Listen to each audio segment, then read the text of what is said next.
Hi, my name is Mark Jelley. I'm an AHDB strategic beef farmer in Northamptonshire.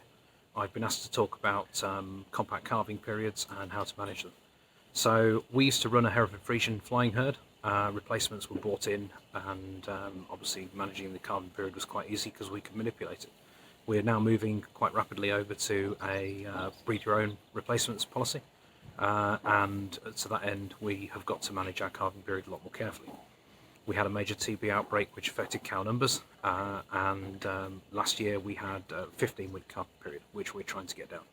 So this season, 2021, we're looking at a 9-week calving period with only 3 empty cows at scanning, and a anticipated very low replacement rate. We've achieved this by buying in cows which we know the origin of, and then buying in bulls which have got very easy calving EBVs.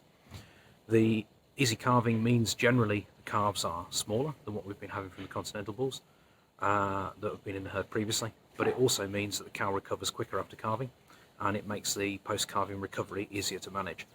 We're finding that as a result of reducing the difficulty with calving, that we're able to improve the tightness of the calving pattern, which is resulting in higher weaning weights because more calves are born earlier in the pattern rather than slipping later in the pattern.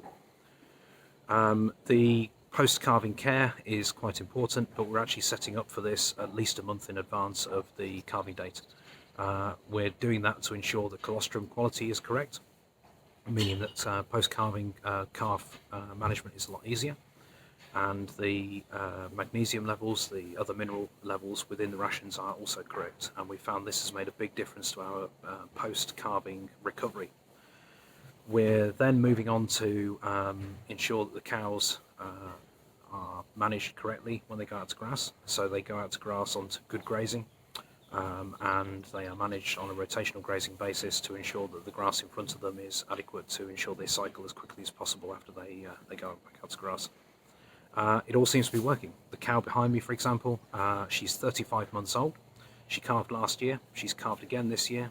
First cow to calve this year. She's just had twins. So she's 35 months old. She's now given us 3 live calves, and her calving interval last year, after being a heifer in the herd last year, is 11 months.